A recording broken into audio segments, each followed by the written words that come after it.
folks. Welcome to Channel 23.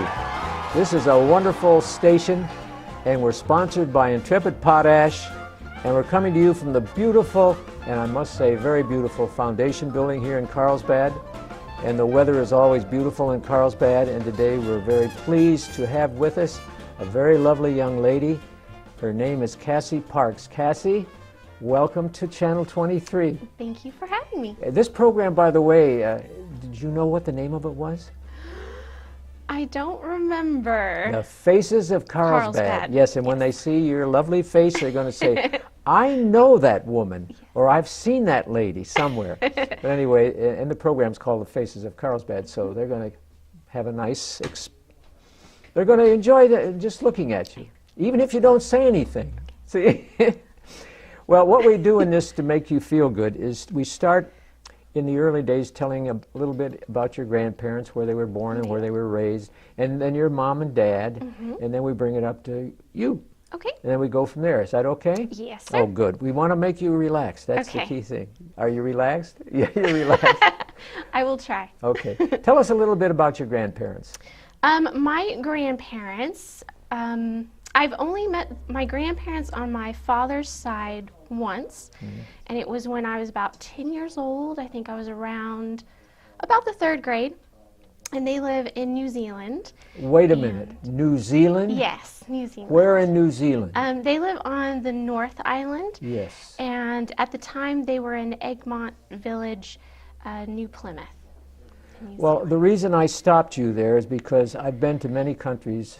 I've been to all 50 states, but I've been to many countries around the world. And the one country that has always been my favorite was New Zealand, because I've been to Auckland. I took the train from Auckland to Wellington, and I love both cities. I love the country. It's so beautiful. I can't describe the beauty of New Zealand. And then I took the ferry across to the South Island and went down to Christchurch. And then I went over on the west side, Greymouth, I think it was called. I've been to a lot of beautiful countries, don't get me wrong, and I'm not trying to denigrate any of them, but to me, New Zealand can't be touched for beauty. And so that's where your grandparents on your dad's side, was it, came from? So they were in New Zealand, and that's where my dad is from. And then he traveled around a whole bunch and ended up somehow in Carlsbad, New Mexico. Does he ever have the chance to go back and visit? He passed away. It's been a few years since he's passed, but I don't think he ever went back at all. I think once he left, I think he was maybe around 18 or so, and he never went back. Oh, have you ever been to New Zealand? I have never been. I've never been, but I was able to file for my dual citizenship before I was 18. So at least I have my paperwork. I just have never been able to get over there. Well, you must do that someday, because I highly recommend the country, and it's so beautiful, my goodness. And your mother, where did she? She is originally from Texas, and I think her parents, I never met her mom. She had passed before I was born, but I knew my grandpa while he was here in town before he passed, and I think he might have been from Texas as well, I think. Where in Texas? Do you have any idea? I want to say Dallas, San Antonio, Houston? I think closer to San Antonio, but I'm just not too sure where. And you were born where? I was born here. In Carlsbad? Yes, in Carlsbad. And this is where I've spent most of my time. Well, that's interesting. Well, tell us a little bit about growing up and what got you interested in different things. Well, when I was really little, I wanted to be a fireman, and that didn't quite pan out.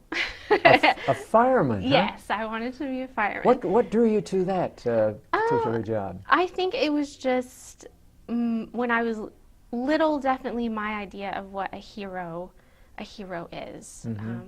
Someone that would on purpose risk their life for, just the betterment of others around them. And then it was either that or I wanted to be in the circus. You want? Those were my two. You wanted to be in the circus? Yes. Well, let me tell you a little something about it. Years ago, when I was in Ohio, my home state, a circus called the Mills Brothers Circus came to town.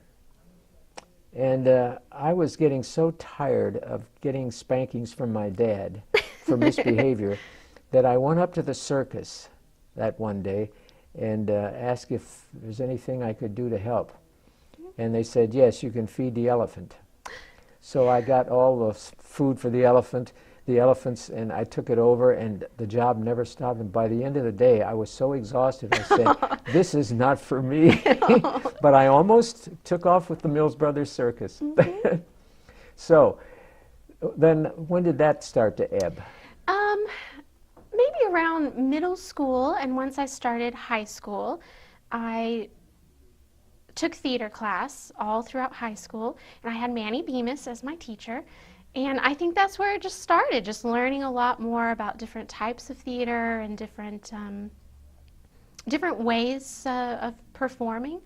And the circus was definitely something I definitely leaned towards. I always had a really hard time memorizing lines, so pantomiming was definitely more of my thing.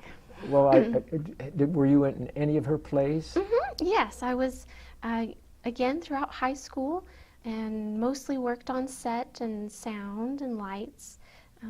But yes, I did minor roles, ones that I didn't have too many lines to memorize. Were you a little bashful about all of that, or a little frightened of being in front of an audience? No. I feel that when I'm just talking to people, I'm a little more shy. I can't believe it. once I got into theater, I think that really let me out. And I think just the importance of learning how to communicate, and that was just a really good way to, you can be someone else in a sense on stage and really communicate with your audience. And it was just something that really got my interest, and haven't stopped doing it since. Yeah, we're going to get to that in a moment. This business of the circus, though, Yes. what in circus life did you... I would love to be a mime in the circus. That was definitely always You mean what like I a clown? wanted to do. Not Yeah, saying anything? like a clown, as long as I didn't have too many lines or anything to say, would really be what I would, a character actor.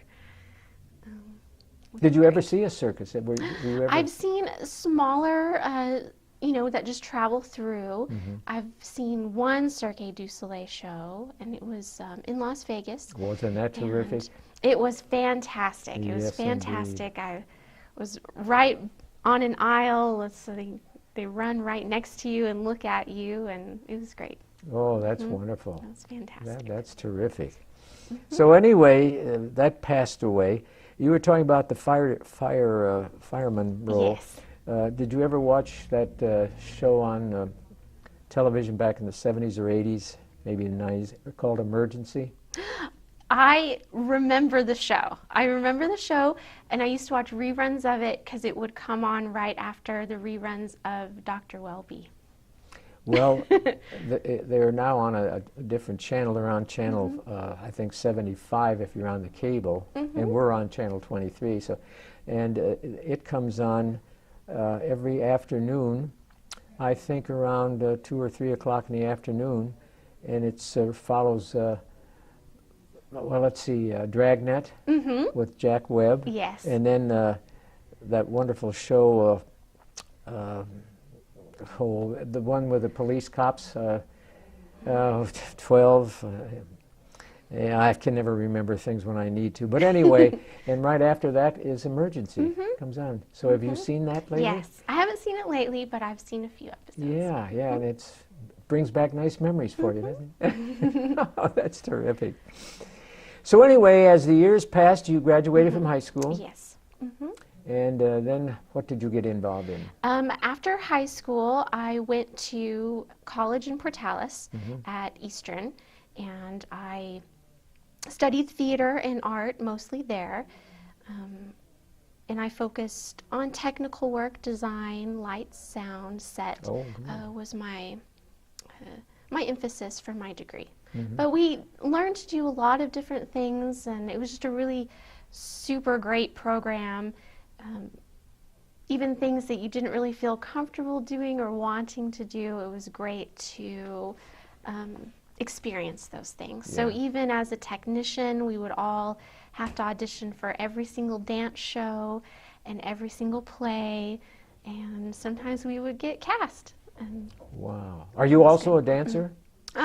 I did it very briefly, just mostly when I was really little, and then a little bit in college. So I was in maybe about 3 shows when I was in college. And so you're still involved to a certain degree with plays, I understand. Yes. Yeah, we won't mention the play that's coming up because we never know what's going to be happening, but what are you doing on this particular play? On this particular play, I've just been helping out with set, just kind of seeing what we can build, seeing design, what kind of functions for the actors in that size and space. Now, do you actually help build sets? Yes. Oh my gosh, that's wonderful. Because the theater, our local theater, needs somebody like that. And it's not easy to find people like that.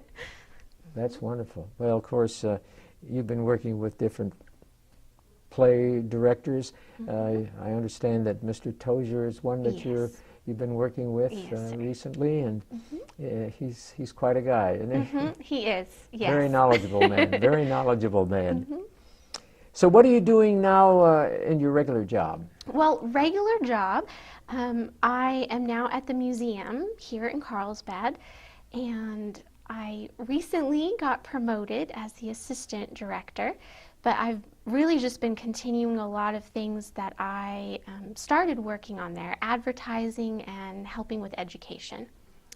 And just helping plan programs, coming up with things to do, of course, working on exhibits while they're there. And I love it. I love it. I've really gotten to use my theater degree more at the museum than anywhere else. Oh my goodness. And you, this educational part, do you have different groups of people coming in that you...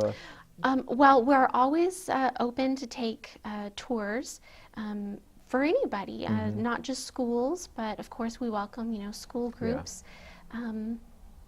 And really just education on the whole, not so much little kids, but just our community and adults, just letting them know what a museum is and what we have to offer. And as a public service, we're there for the community to help them learn and to preserve things for them to enjoy. Well, the thing reason I brought that up is because I recently came into your bailiwick, as we call it, and you were there with the director. Yes. And I was so impressed with both of you that that's one reason why I had to have you on this show. That beautiful smile just got to me, and I thought, boy, this is a place to come, not just to see the artwork, but have you show them around, and the artwork has been so wonderful lately. I can't believe what's going on in that museum. We're very fortunate to have this museum. Yes, I think so Oh too. my goodness. So what do you do in your spare time? In my spare time, I try to help out at the community theater. Since I've been back, I moved back from living in San Francisco for a little while. Oh, let's go back to San Francisco. Okay. What drew you to San Francisco? Well, I guess backtracking a little more, I was living in Austin for a while, for about 3 years, and then I moved here, and I taught for 2 years at the high school. And then What did you teach at the high school? I taught theater at Theater. the high school, Oh, okay. yes. And then that kind of came to an end, and so I kind of ran off to San Francisco for about 6 months, and then moved back. What did you do while you were in San Francisco? I did some volunteer work, and nothing really, solid for me. So it was just a logical thing to move back, and I was able to get the great job at the museum. Did you enjoy your stay, though, in San Francisco? It was very different for me. I enjoyed pieces and parts of it, but I really love the desert and Yeah. You and dry heat and the sun, and You and I have the same loves in that respect because I love it out here. I fell in love with New Mexico the first time I crossed the border. And the train ended up in Clovis, and then we transferred to another train and came down. There's something about the desert that... Yep. And the hot weather, well, the hot weather doesn't bother me. Me neither. I like it. Yeah. I like it. Yeah. So you're at the museum, and you have a nice gentleman you work with. Yes. Yeah, we won't mention his name because we're going to interview him shortly.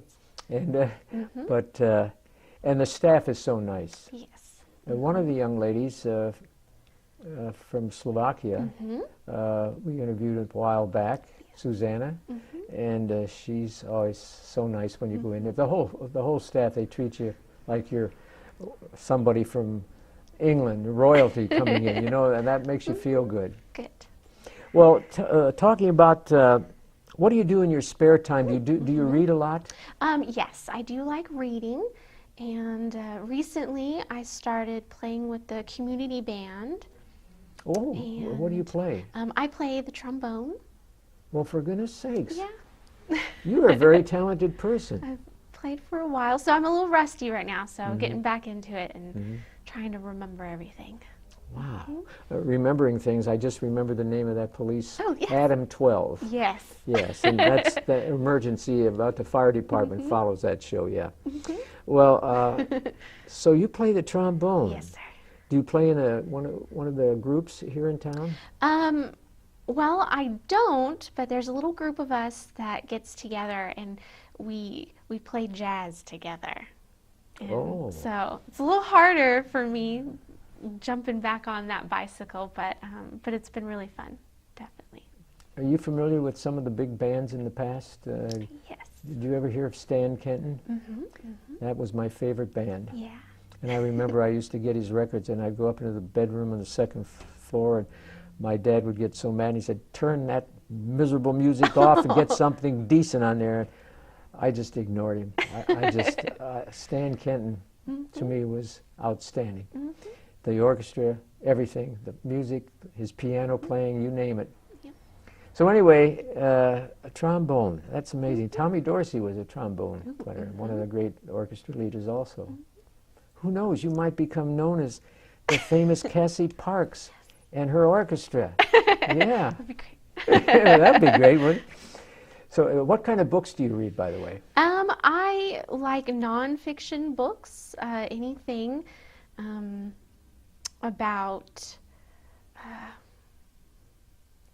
science fiction books. Oh, science fiction? And yeah. What about mysteries? Do you like mysteries? A little bit. Not super big on mysteries, but definitely sci-fi and nonfiction. I read a lot of books about, well, I like recipe books. Recipe books? I enjoy reading recipe books. Oh, are you a good cook? No, I don't think I am. Definitely not. But I'm a vegetarian, so Wait it's a minute. a little different. A vegetarian? Yes. So am I. Yeah? Yes. Good. Yeah, I stopped eating meat 14 years ago. Wow, it Yeah. hasn't been that long for me. I think it's been maybe about 6 years or so since. Well, it's so nice to talk to a fellow vegetarian. Yes, My I goodness. agree. So that's why I usually, recipe books to come up with different ways on how to make things. And Yeah. I think vegetarians, if they take the right vitamins, etc., they live a very healthy life. I think so Yeah, too. yeah. So anyway, you were born in Carlsbad. Yes. Yes.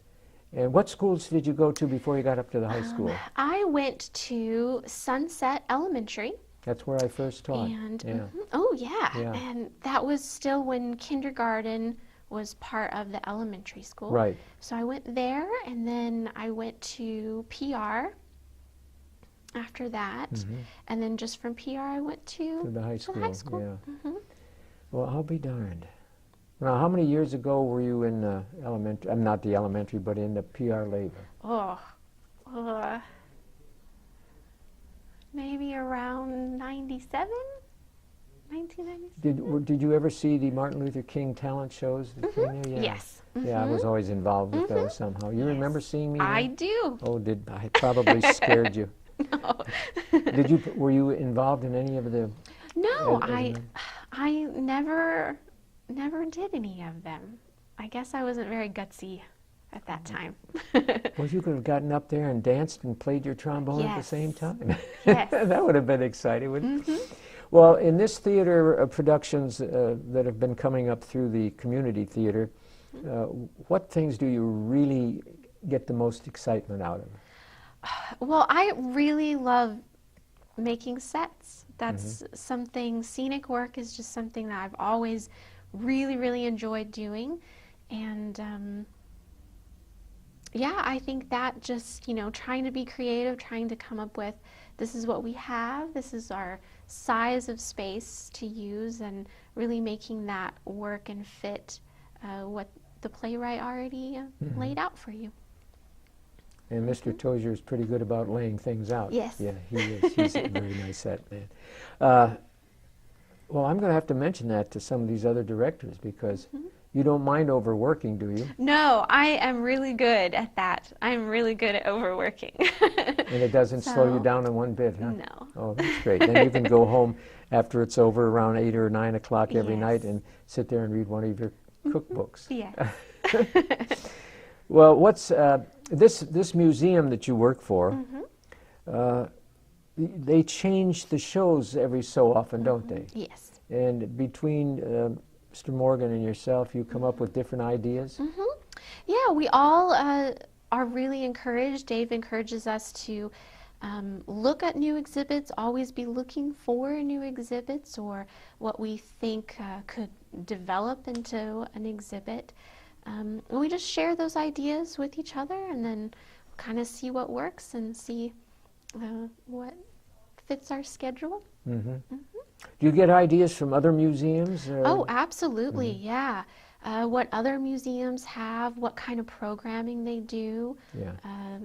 This last exhibit we had about the Bracero program, I called a few and even asked, what they did for that traveling exhibit as well.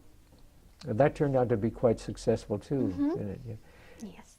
The crowds, usually on what day do you have the largest crowds coming in? I have no idea. It's really an interesting thing to try to pinpoint that. I think in the summertime we have Art Academy classes, so there's a lot more traffic with kids and their parents. Of course, tourism and people coming from the caverns coming through town seems to be a lot more in the summertime. In the summertime, yeah. But this business with the kids, you mentioned they come in there and they learn art from, you explain this to them, or how do they well, the Art Academy program, we have a variety of classes offered by teachers, art teachers here in town and out of town, and if anyone's interested, they can, you're more than welcome. Just let us know and we'll see what we can do. Anything from paper making to theater classes. We did a mask movement class last summer. Art of the world, a few adult classes that we have offered, and it lasts through the whole summer, about 10 weeks in the summertime. 10 weeks? And we'll have classes in the morning for 2 hours, classes in the afternoon usually for 2 hours, and yeah, they come in, they sign up for which ones they would like. Do you give them a speech to get them started, usually? Well, we have a program, so we'll have a brochure that kind of explains each of the classes and each of the teachers and what time that they're offered. Well, that sounds great. And even if you don't have any talent, it's okay. Absolutely, and I always think that is the best, and that's what classes are really for. Those with no talent. Absolutely, yeah. Well, I can't say this for myself, but from our cameraman, he is very talented. He would fit in really well, wouldn't he? Yes. Yeah. I knew that from the beginning. Now, what do you do with people like me with no talent at all? I couldn't even draw a decent stick figure when I was growing up. I can't even do it now. But that's okay. I think that that's okay. And I think as long as, anyone is welcome to take classes, and that's really, it's just the process and not necessarily the results at the end. I think is Well, were important. you impressed with the art that's in there now? The what do you call that art? The Yes. scrap art? Yes. And what some of these artists have done with just scrap metals? Absolutely. It's been just really interesting and very inspirational, and just a really great show that we have up right now. Well, how many different men or women are involved in this? I think maybe we have around a dozen now. Is that right? People just can still come in and bring their art until the 10th of February, and we're still taking submissions. Well, I'm amazed at the talent. That's not easy, is it? No, and it's just phenomenal work that they've been able to bring in and to have us show. Well, what if you were walking down the street and you saw somebody's trombone lying in the garbage can? Would you bring that in and make some kind of a statue out of it or something? Maybe. I would maybe see if it still sounds all right first. Well, Mr. Lutman, our cameraman, he was in a movie called Fiddler on the Roof. Yes. And he's a good dancer, and I can just see in the future you with your trombone and his nice wife dancing with him on the stage here in Carlsbad. Do you think that would ever Yes. be a success? Yeah, well, that's wonderful. That really makes me feel good. There's hope. Hope Yes. springs eternal, right? Yes. Well, anyway, and what do you hope to do in the future? Anything exciting? Well, I just really feel fortunate, how things have been going for me lately, and I just really want to keep improving on the work I've been doing at the museum and things around town in the community. Well, that's wonderful. But when you save up a little money, Yes. I want you to take a trip to New Zealand, Yes. one of the most beautiful countries I've ever been to. You've got to do that. I will. See where your dad came from, right? Yes. Yeah, okay. And you can always tell him that you knew somebody by the name of Bob Scholl, who also was there. Do you remember him? The nice thing about New Zealand was, on the trip from Auckland to Wellington, I made friends with the engineer. And his friends said, well, why don't you stay up front with the engineer? And I said, that's great. So I was in the engine room all the way down to Wellington. Isn't that thrilling? Yes. Well, Cassie, I want to thank you for Yes, being our thank guest you. today. It's been a real pleasure. You're just a lovely lady to interview. And ladies and gentlemen, on behalf of Channel 23, Intrepid Potash, and this beautiful foundation building, all I can say is goodbye and good luck.